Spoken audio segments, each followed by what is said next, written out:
Hi friends, neck pain series के 5th episode में आज हम डिस्कस करेंगे नेक पेन मिस्टेक के बारे में। कि आपको गर्दन में दर्द रहता है और ये दर्द आपका कंटिन्यू बना हुआ है और ये दर्द आपका हाथों में जा रहा है, हाथों में झंझनाहट, शून्यपन सा महसूस हो रहा है और आपके हाथों में ताकत कम हो गई है। क्या आप इसमें जेल लगा रहे हैं, सिकाई कर रहे हैं, दवा खा रहे हैं, आपको कुछ समय के लिए, कुछ दिनों के लिए आराम मिल जाता है, लेकिन ये दर्द आपका फिर से स्टार्ट हो जाता है और आप इसकी वजह से बहुत ज़्यादा परेशान हैं। आप एक्सरसाइज भी कर रहे हैं लेकिन तब भी आपको आराम नहीं मिल रहा है। इसकी वजह यह है कि आप कुछ छोटी छोटी गलतियां कर रहे हैं जिसकी वजह से आपका दर्द बार बार रिपीट हो रहा है। अगर ये दर्द आपका बार बार रिपीट होगा तो आने वाले समय में आपको सर्जरी की ज़रूरत पड़ सकती है। तो अगर आप गर्दन के दर्द से बचना चाहते हैं और सर्जरी से बचना चाहते हैं तो इस वीडियो को आप अंत तक अवश्य देखिए। और अगर आप चैनल पर नए हैं तो इसको जरूर सब्सक्राइब कर लीजिए, जिससे हेल्थ से रिलेटेड सही इंफॉर्मेशन आपको मिलती रहे। मैं डॉक्टर ज़ीशान अली, फिजियोपैथिक क्लिनिक, लखनऊ से।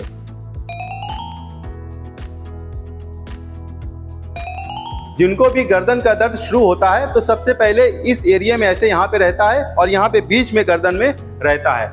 वो कोई दर्द का तेल लगा लेते हैं, दर्द का जेल लगा लेते हैं या सिकाई कर लेते हैं, जिसकी वजह से उनके गर्दन का दर्द जो है वो ठीक हो जाता है। लेकिन वो गलत तरीके से गर्दन झुका के मोबाइल चलाते हैं, गलत तरीके से तकिया लगा के टीवी देखते हैं और गलत तरीके से उठते बैठते हैं, जिसकी वजह से 6 महीने के बाद, साल भर के बाद उनका दर्द फिर से शुरू हो जाता है। और ये चीज उनका जो ये लॉक होता है वो पूरी तरीके से टाइट हो जाता है और वो अपनी गर्दन को बिल्कुल भी मूव नहीं कर पाते हैं और वो बिल्कुल रोबोट की तरह हो जाते हैं। उनकी गर्दन बिल्कुल भी मूव नहीं करती है दाहिनी तरफ और बाईं तरफ। और कुछ पेशेंट को ऐसा होता है कि वो हाथों में दर्द जाने लगता है, हाथों में झंझनाहट, शून्यपन सा महसूस होने लगता है।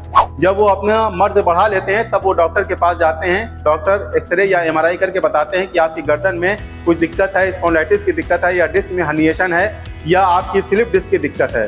तो वो उनको दवाइयाँ देते हैं, रेस्ट करने की सलाह देते हैं और प्रिकॉशन लेने के लिए कहते हैं और एक्सरसाइज करने के लिए बताते हैं। लेकिन पेशेंट दवा खा लेता है जिससे उनको आराम मिल जाता है और जब वो आराम मिल जाता है तो पेशेंट ये सोचने लगता है कि हमको कुछ भी करने की ज़रूरत नहीं है, ना ही हमको प्रिकॉशन लेना है, ना ही हमको एक्सरसाइज करना है, ना ही हमको रेस्ट करना है और वो अपना सारा काम रोज़मर्रा का सारा करने लगता है। और जब दर्द की दवा का असर खत्म होता है तो वो दर्द फिर से रिपीट हो जाता है। तो पेशेंट ये सोचने लगता है कि हमने तो दवा खाई थी, हमने तो सब कुछ किया था, सिकाई भी की थी, लेकिन हमको आराम क्यों नहीं मिला। उसकी वजह यह है कि जब आप दर्द की दवा खा लेते हैं तो जो नोसिसेप्टर नर्व्स होती है, जिनका काम होता है ब्रेन को मैसेज देना कि दर्द हो रहा है, वो दर्द का एहसास खत्म हो जाता है दर्द की दवा खाने से। पेशेंट ने दवा खाई लेकिन एक्सरसाइज नहीं किया और प्रिकॉशन को नहीं बरता, सावधानियों को नहीं लिया, इसकी वजह से उसका दर्द ठीक नहीं हो पाता है।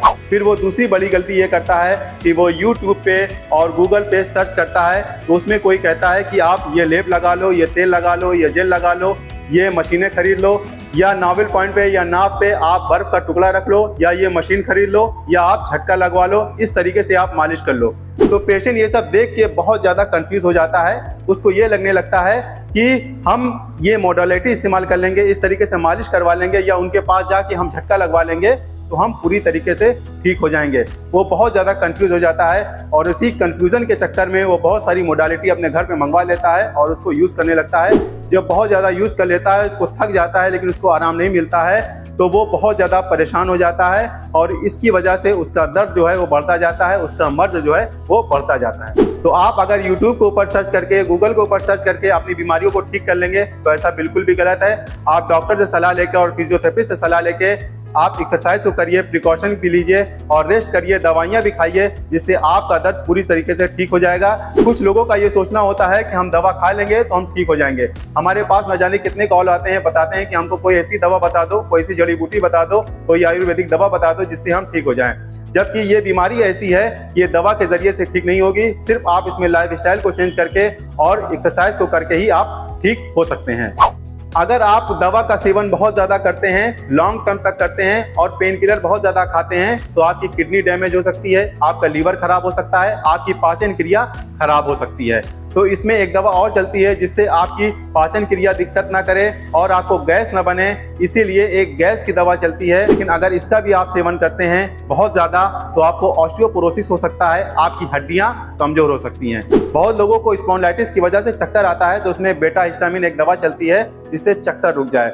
तो इसमें भी ये पेट को खराब कर सकती है। अगर आप इसका बहुत ज़्यादा सेवन करते हैं तो इसमें स्टमक डिस्टर्ब हो सकता है। आपका स्टमक जो है जब आप खाना खाएंगे तो वो फूल जाएगा, पेट आपका फूला फूला लगेगा। इसमें एक दवा और चलती है जिसमें कैल्शियम होता है और D3 होता है। अगर आप इसको बहुत ज़्यादा सेवन करते हैं तो आपको पथरी की दिक्कत हो सकती है। इसमें एक दवा और चलती है जो मसल्स को रिलैक्स करती है। ये जो लॉक होता है ये बहुत ज़्यादा टाइट हो जाता है तो इसमें मसल रिलैक्सेंट की दवा चलती है और मिथाइल कोलाबिन प्रीगैबलिन नामक दवा चलती है, जिससे आपकी ये सब दिक्कतें दूर हो जाएं जो हाथों में झंझनाहट शून्यपन हो रहा है। लेकिन अगर आप इसका सेवन बहुत ज़्यादा करते हैं तो आपको आलस सा महसूस हो सकता है और किसी काम में मन नहीं लगेगा, आपको नींद बहुत ज़्यादा आएगी। तो दवा का सेवन अगर आप बहुत लॉन्ग टर्म इस्तेमाल करते हैं तो आपको शरीर में दुष्परिणाम देखने को मिल सकते हैं। आपको दवा खाना है ऐसा नहीं, हम दवाओं के खिलाफ नहीं है, लेकिन आपको साथ साथ में प्रिकॉशन भी लेना है और एक्सरसाइज भी करना है, तभी आप गर्दन के दर्द से बच सकते हैं। उसके बाद तीसरी बड़ी गलती लोग क्या करते हैं, जब उनको अंग्रेजी दवाओं से आराम नहीं मिलता है तो वो क्या करते हैं, देसी नुस्खों की तरफ जाते हैं, यूनानी दवाओं का इस्तेमाल करते हैं और होम्योपैथिक दवाओं का इस्तेमाल करते हैं। जबकि ये भी डॉक्टर उनको बताते हैं कि आपको साथ साथ में प्रिकॉशन भी लेना है और एक्सरसाइज भी करना है, लेकिन वो उसके भरोसे रहते हैं कि हम दवा करेंगे तो ठीक हो जाएंगे। जब तक आप एक्सरसाइज को नहीं करेंगे तब तक आप इससे निजात नहीं पा सकते हैं। आप होम्योपैथिक दवा करिए, यूनानी दवा करिए, आयुर्वेदिक दवा करिए, लेकिन उसके साथ साथ में आपको एक्सरसाइज भी करना है, क्योंकि जब तक आप एक्सरसाइज नहीं करेंगे तो ये जो मसल्स होती है ये बहुत ज़्यादा टाइट हो जाती है। तो जब आप एक्सरसाइज करेंगे तो ये लूज होगी और जब स्ट्रेनिंग एक्सरसाइज होगी तो ये चीज़ मजबूत होगी, क्योंकि ऐसी कोई भी दवा नहीं बनी है जिससे ये चीज़ जो आपकी जो टाइट हो गई है वो लूज हो जाए और इसमें स्ट्रेंथ आ जाए। जब तक आप इसमें एक्सरसाइज नहीं करेंगे तब तक ना इसमें स्ट्रेंथ होगी और ना ही ये रिलैक्स होंगी। फिर क्या होता है, ये सारी चीज़ें पेशेंट इस्तेमाल कर लेता है, फिर वो ये सोचने लगता है कि हम ऑपरेशन करा लेंगे और ऑपरेशन कराने के बाद हम पूरी तरीके से ठीक हो जाएंगे, उसमें हमको एक्सरसाइज नहीं करनी होगी, उसमें हमको प्रिकॉशन नहीं लेना होगा। अगर आप ये सोच रहे हैं तो आपका ये सोचना बिल्कुल भी गलत है। उसमें भी आपको सावधानियां लेना होगा और उसमें भी आपको एक्सरसाइज करनी ही पड़ेगी। जिनको भी गर्दन में दर्द होता है तो वो अगली गलती क्या करते हैं कि वो अपनी गर्दन को इस तरीके से ऐसे फोड़ते हैं, इस तरीके से ऐसे क्रैक करते हैं और वो गलत तरीके से एक्सरसाइज करते हैं। यूट्यूब पे देख के, गूगल पे सर्च करके क्या करते हैं, अपने गर्दन को इस तरीके से ऐसे आगे झुकाते हैं, फॉरवर्ड बेंडिंग गर्दन की करते हैं। तो अगर आप गर्दन को इस तरीके से ऐसे फोड़ रहे हैं, क्रैक कर रहे हैं या आगे फॉरवर्ड बेंडिंग कर रहे हैं, अगर आपको स्पॉन्डिलाइटिस की दिक्कत है तो आज ही से ये एक्सरसाइज करना बंद कर दीजिए, क्योंकि ये आपके डिस्क के ऊपर प्रेशर देगा और जब डिस्क दबेगी तो कहीं ना कहीं बाहर निकलेगी, जिससे आपकी दिक्कत और ज्यादा बढ़ जाएगी। तो ये वाली आप गलती बिल्कुल भी मत करिएगा। जिनको भी गर्दन की वजह से चक्कर आ रहा है या हाथों में दर्द जा रहा है तो उनको डॉक्टर्स या फिजियोथेरेपिस्ट उनको कॉलर लगाने की सलाह देते हैं, लेकिन वो कॉलर गलत तरीके का लगाते हैं, गलत साइज का लगाते हैं और बहुत दिनों तक लगाते हैं या नहीं भी लगाते हैं, कभी लगाया कभी नहीं लगाया। इसकी वजह से उनका चक्कर नहीं रुकता है, उनका हाथों में दर्द जाता रहता है, इसी वजह से वो पूरी तरीके से ठीक नहीं हो पाते हैं। तो कॉलर कैसे लगाना है, आपको कितनी देर तक लगाना है, कौन सा कॉलर लगाना है, क्योंकि मार्केट में कई तरीके के कॉलर अवेलेबल हैं। तो आई कार्ड पे लिंक है, आप इसको क्लिक करके ये वाली वीडियो देख सकते हैं। अब हम बात करते हैं अगली गलती की। तो जिनको भी गर्दन में दर्द रहता है, स्लिप डिस्क की दिक्कत है या स्पॉन्डिलाइटिस की दिक्कत है, तो उनका दर्द जो है वो हाथों में जाता है और उनका हाथ जो है वो पूरी तरीके से ऊपर उठता नहीं है, हाथों की पूरी रेंज नहीं होती। तो उनका सोचना ये होता है कि ये फ्रोजन शोल्डर हो गया है, जबकि ऐसा बिल्कुल भी नहीं है, आपको फ्रोजन शोल्डर नहीं हुआ है। आप एक बात ध्यान रखिएगा, आपका ये जो दर्द है वो नीचे तक जा रहा है, जबकि फ्रोजन शोल्डर का जो दर्द होता है वो यहीं तक रहता है और यहाँ तक रहता है, सिर्फ शोल्डर ज्वाइंट में ही होता है और यहीं पे ही सूजन होती है।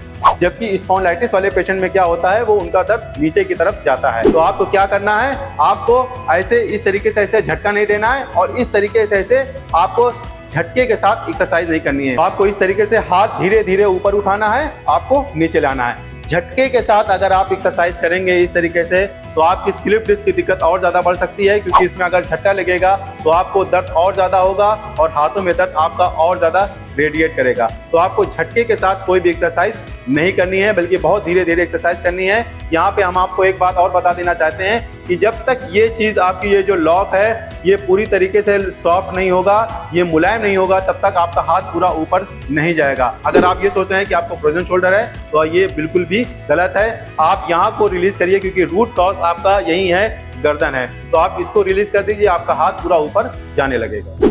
बहुत सारे लोगों का ऑनलाइन काम होता है, वो एक पोजीशन में डेस्क वर्क करते हैं, इस तरीके से ऐसे गर्दन उनकी आगे की तरफ रहती है और उनकी पीठ जो है वो पीछे की तरफ निकले लगती है, जिसकी वजह से उनको हंच बैक की दिक्कत हो सकती है। उनके यहाँ पे काइफोसिस हो सकता है, कुबड़ हो सकता है। तो आपको क्या करना है, चिन टक एक्सरसाइज आपको हर घंटे पे करना है, जिससे आपको हंच बैक की दिक्कत ना हो। उसके लिए आप अपनी उंगली को चिन पर इस तरीके से ऐसे रख दीजिए और अपनी गर्दन को पीछे की तरफ ले जाइए और आगे की तरफ लाइए। हम आपको साइड से बता दे रहे हैं, ऐसे इस तरीके से ऐसे कर लीजिए। ये बहुत आसान एक्सरसाइज है और बहुत ही इफेक्टिव एक्सरसाइज है। अगर आप ये हर घंटे पे करते हैं तो आपको हंच बैक की दिक्कत नहीं होगी, आपको कुबड़ की दिक्कत नहीं होगी। और उसके साथ साथ में आप कुछ देर पे स्ट्रेचिंग एक्सरसाइज भी इस तरीके से ऐसे कर लीजिए, जिससे आपकी ये जो मसल्स है ये रिलैक्स रहे। जब ये रिलैक्स रहेगी तो आपको स्पॉन्डिलाइटिस की दिक्कत नहीं हो सकती है, आपको फ्यूचर में नेक पेन की दिक्कत नहीं हो पाएगी। आजकल बच्चों में भी नेक पेन की दिक्कत, गर्दन दर्द की दिक्कत बहुत ज़्यादा देखी जा रही है।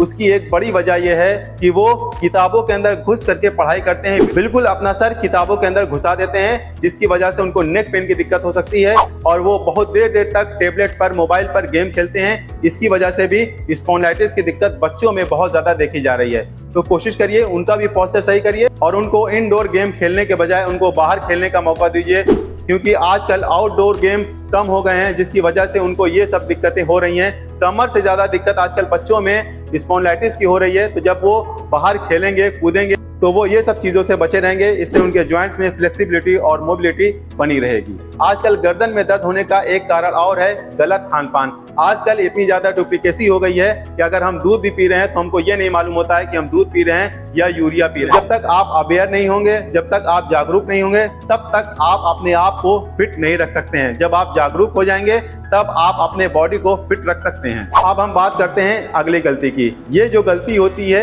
ये बड़े भी करते हैं और बच्चे भी करते हैं। बच्चों में गर्दन के दर्द होने का एक कारण और है कि वो भारी बैग का, स्कूल बैग का इस्तेमाल करते हैं। तो कोशिश करिए आप टाइम टेबल के हिसाब से बैग को तैयार करिए और जब भी बच्चे बैग को लटकाते हैं तो वो इस तरीके से ऐसे कंधे पर लिए रहते हैं। आप देखिए, जब आप इस तरीके से भारी बैग जो है अपने कंधे पे लेंगे, बड़े भी लेंगे, तो एक तरफ का कंधा जो है वो झुक जाता है और एक तरफ का उठ जाता है, जिससे मांसपेशियों के ऊपर जो है वो लोड पड़ता है और बॉडी का इससे बैलेंस बिगड़ता है। और जब बॉडी का बैलेंस बिगड़ेगा तो इससे कमर में भी दिक्कत हो सकती है और घुटने में भी आपको दिक्कत हो सकती है। तो कोशिश करिए आप बैग को इस तरीके से ऐसे लीजिए, जिससे आपका बॉडी का बैलेंस मेंटेन रहे। इसकी वजह से भी आजकल बच्चों में भी और बड़ों में भी गर्दन की दिक्कत हो सकती है और स्पॉन्डिलाइटिस की दिक्कत हो रही है। तो कोशिश करिए जो भी चीज़ें हमने गलतियां बताई हैं, इन चीज़ों को आप फॉलो करिए, तभी आप गर्दन के दर्द से और भविष्य में आप सर्जरी से बच सकते हैं। तो ये थी कुछ गलतियां, कुछ मिस्टेक, जिसको हमने अपने एक्सपीरियंस के हिसाब से बताया है। अगर आपको ये वीडियो अच्छी लगती है और आप कमेंट करके बताते हैं तो हम इस पर एक नेक्स्ट पार्ट भी बना देंगे। और अगर आपके कुछ सवाल हैं, आप हमसे कुछ पूछना चाहते हैं, तो आप व्हाट्सएप करके हमसे पूछ सकते हैं। प्लीज़ कॉल ना करिएगा, क्योंकि कॉल बहुत ज़्यादा आ रही है और इससे कॉल उठाना बहुत ज़्यादा मुश्किल हो जाता है, क्योंकि हमारी अपनी भी लाइफ है और क्लिनिक पर पेशेंट भी रहते हैं। तो इससे बहुत ज़्यादा लोग नाराज़ हो जाते हैं कि हमारी कॉल नहीं उठ रही है। तो अगर आपके कुछ सवाल हैं तो आप व्हाट्सएप करिए, हम उसका जवाब देंगे। और अगर आप चाहते हैं कि हम आपको 1-to-1 गाइड करें तो आप एक मामूली सी फीस देकर हमसे कंसल्ट कर सकते हैं वीडियो कॉल पर, और ये तभी हो पाएगा जब हम फ्री होंगे। तो आप हमारी टीम से बात करके हमसे कॉल बुक कर सकते हैं। और मेरा एक शॉर्ट चैनल भी है जिसका नाम फिजियोवैदिक शॉर्ट्स है, तो उस चैनल को भी आप सब्सक्राइब कर लीजिए, जिससे हेल्थ से रिलेटेड आपको सही इंफॉर्मेशन शॉर्ट्स में मिलती रहे। और अगर आपको गर्दन में स्पॉन्डिलाइटिस की दिक्कत है, C5, C6, C6, C7 में आपको डिस्क बल्जिंग है या डिस्क में हर्निएशन है, तो ये वाली वीडियो आप जरूर जाकर देखिएगा। Thank you very much.